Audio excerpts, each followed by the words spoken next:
नमस्कार मित्रों, जैसा कि हम विगत कक्षाओं में पढ़ चुके हैं कि बीए प्रथम सेमेस्टर की जो आपका हिंदी साहित्य का पाठ्यक्रम है उसके आधार पर अभी तक आप आदिकाल, पूर्व मध्यकालीन काल, उत्तर मध्यकालीन काल, आधुनिक काल ये सब आप पढ़ चुके हैं। इसी क्रम में हम चलते हैं आधुनिक काल के युग की तरफ।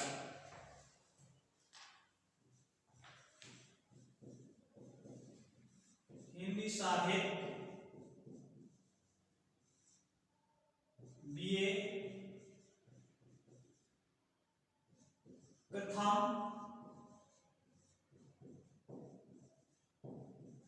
सेमेस्टर, इसमें हम आज पढ़ेंगे आधुनिक काल के हिंदी जगत के कवि भारतेंदु हरिश्चंद्र के बारे में।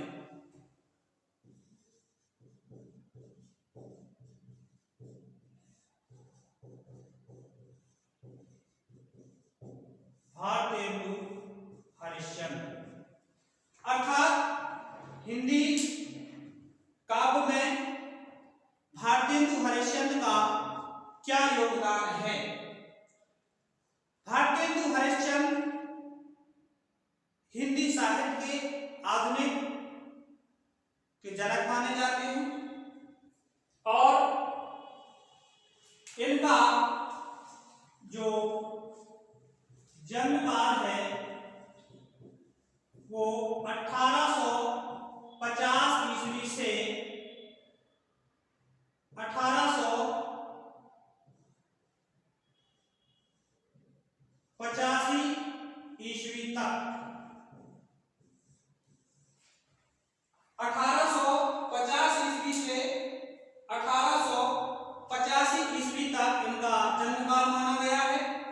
और भारतेंदु हरिश्चंद्र ने अपनी अल्प आयु में अर्थात कम आयु में हिंदी साहित्य को, हिंदी काव्यधारा को आधुनिक काल में, आधुनिक हिंदी में किस तरह से जन जागृति लाए। आपको बता दें कि भारतेंदु हरिश्चंद्र का जन्म 1850 से 1835 ईस्वी के इनकी अल्प आयु में इनकी मृत्यु हो गई थी। और भारतेंदु हरिश्चंद्र ने हिंदी काव्यधारा में अनेक मौलिक नाटकों का रचना की। इनके मौलिक नाटक भारतेंदु हरिश्चंद्र के प्रमुख मौलिक नाटक हम आज पढ़ेंगे। जो इनका जन्मकाल है वो 1850 से 1885 ईस्वी के बीच में माना जाता है और आधुनिक हिंदी साहित्य के ये जनक माने जाते हैं। इनके मौलिक अवतार निम्न हैं। नंबर 1, वैदिक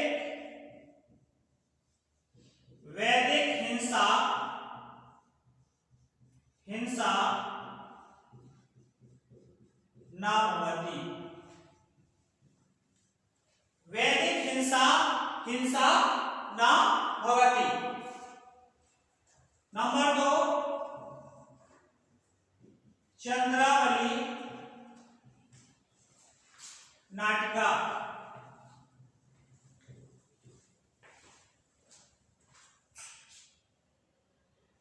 चंद्रावली नाटिका। नंबर 3 में आता है, नंबर 3 में आता है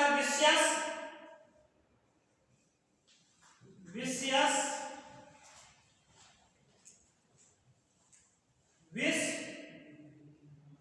औषधम।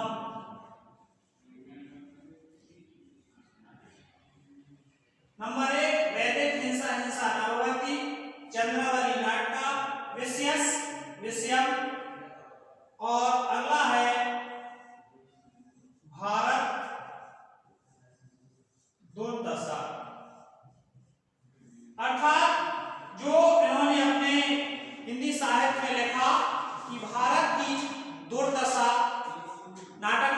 भारत की दुर्दशा कैसी थी। अगला है नील देवी।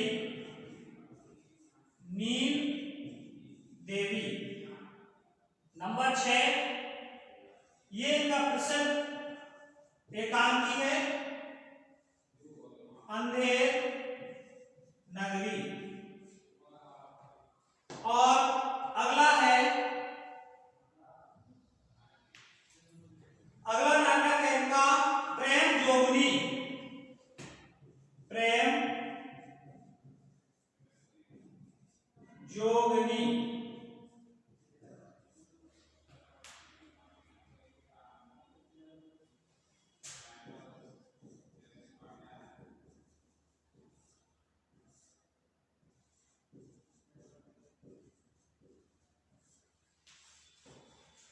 और अगला है सती प्रताप।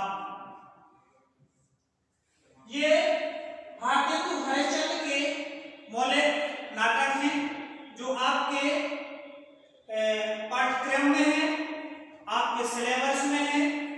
और जो आपको यहाँ पर हिंदी साहित्य के बारे में बता रहा हूँ वो आपके तैयारियों के माध्यम से आप किसी भी कंपटीशन की, किसी भी प्रतियोगिता की आप तैयारी करेंगे उसमें भी ये आपको महत्वपूर्ण कार्य करेंगे। अब इसी के आधार पर हम अब इनके जो अनुदित नाटक हैं, अनुदित नाटक हैं वो पढ़ेंगे। अनुदित नाटक, इनमें सबसे पहले आता है पाखंड विडंबना। अर्थात पाखंड की जो हमारे समाज में, हमारी संस्कृति में जो पाखंड चल रहा है उसकी जो विडंबना है वो क्या है, किस आधार पर इस चीज को माना जाता है, ये है पाखंड विडंबना। नंबर 1 में है पाखंड विडंबना। जैसे भारतेंदु हरिश्चंद्र ने देखा कि हमारे समाज में, हमारे देश में हिंदी साहित्य की जो जनजागृति है बहुत दूर दूर तक अंधविश्वास से भरी हुई है। उसी की दृष्टि से इन्होंने नाटक की रचना की, पाखंड विडंबना। अगला है धनंजय विजय। धनंजय विजय जो इनका दूसरा नाटक है वो है धनंजय विजय। अगला है कर्पूर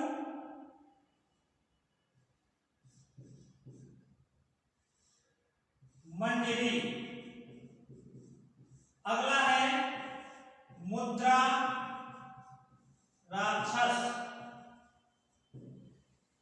और अगला है सत्य हरिश्चंद्र। और इसके बाद है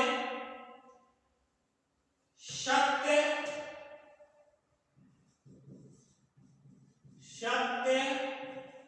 हरिश्चंद्र। अगला है भारत जननी। ये इनके मौलिक नाटक हैं। वैदिक हिंसा नाम भवति, चंद्रावली नाटक, विश्यस विश्व औषधम, भारत दुर्दशा, नील देवी, अंधेर नगरी, ये इनके मौलिक नाटक हैं।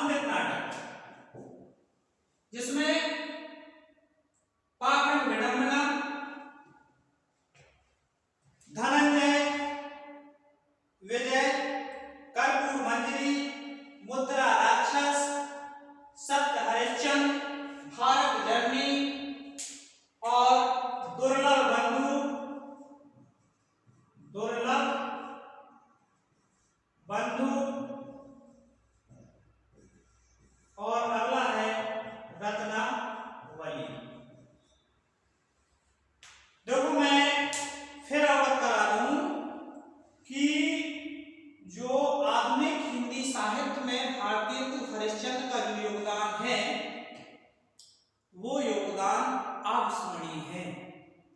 इनके योगदान को अगर आप पढ़ें, इनके नाटकों को अगर आप पढ़ें, आपका जो सिलेबस में है, आपकी जो कृतियों में है, ये इनके बहुत से महत्वपूर्ण जो नाटक है।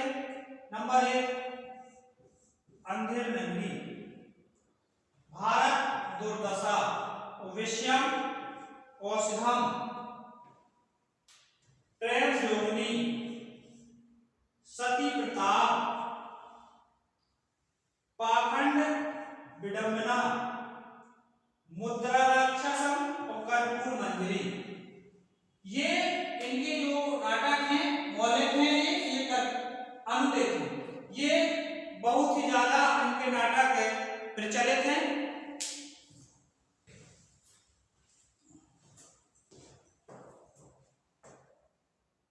और इसके बाद हम आपको बताते हैं कि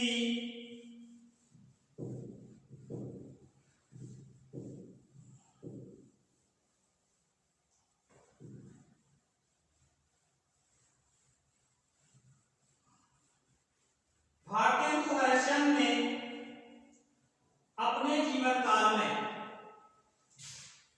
भारतेंदु हरिश्चंद्र ने अपने जीवन काल में मात्र 35 वर्ष की आयु में हिंदी साहित्य को वो सब दे दिया जो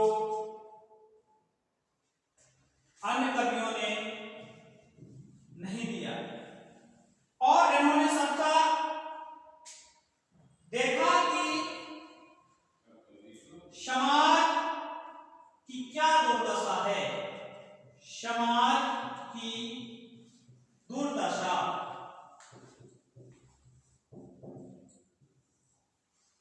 इन्होंने अपने ग्रंथों में, अपने नाटकों में, अपनी एकांकियों में समाज की जो दुर्दशा का वर्णन किया है। वो देखा कि आधुनिक भारत में, आधुनिक भारत के अंतर्गत जो आने वाले ग्राम हैं, जो गांव हैं, उसमें यहाँ पर पाखंड का बहुत ज्यादा विडंबना फैली हुई थी, कुरीतियां बहुत ज्यादा फैली हुई थी। किस प्रकार से समाज एक दूसरे के प्रति दुर्व्यवहार रखता था, अर्थात किस प्रकार से बालकों को कम आयु में उनकी शादी कर दी जाती थी, अर्थात उनको पूर्ण रूप से विकसित नहीं हो पाता था उनका जीवन। वो अपना सही और गलत का परख नहीं कर पाते थे, और जो बाद में उनको चल के आगे घोर अंधकार और उनके जीवन पर जो दुष्प्रभाव पड़ता था, वो हमको देखने को मिलता है। ये समाज की दुर्दशा के ही कारण है। समाज की दुर्दशा इसी कारण से इनकी बिगड़ गई है। और इसके बाद हमने देखा कि जो स्त्रियां विधवा हो जाती थी, उनको समाज के लोग, उसके वर्ग के लोग उसको उल्टा और भी तमाम प्रकार से उनको अलग रहना, अलग खान पीन देना, जो अपने साथ अपन जो दुर्व्यवहार करते थे उनको अपने साथ खाना ना खिलाना, अपने साथ ना बिठाना, अपन से दूर रखना, ये सब समाज की दुर्दशा के अंतर्गत आता है। और इसी में समाज की दुर्दशा में इन्होंने बहुत से व्याख्यान अपने कविता, उस लेखन के और नाटक के माध्यम से दिए। और इसके बाद अगली है जो हेड है, इसमें आता है श्रृंगारिता। श्रृंगारिता, इसको हम कल के चैप्टर में पढ़ेंगे।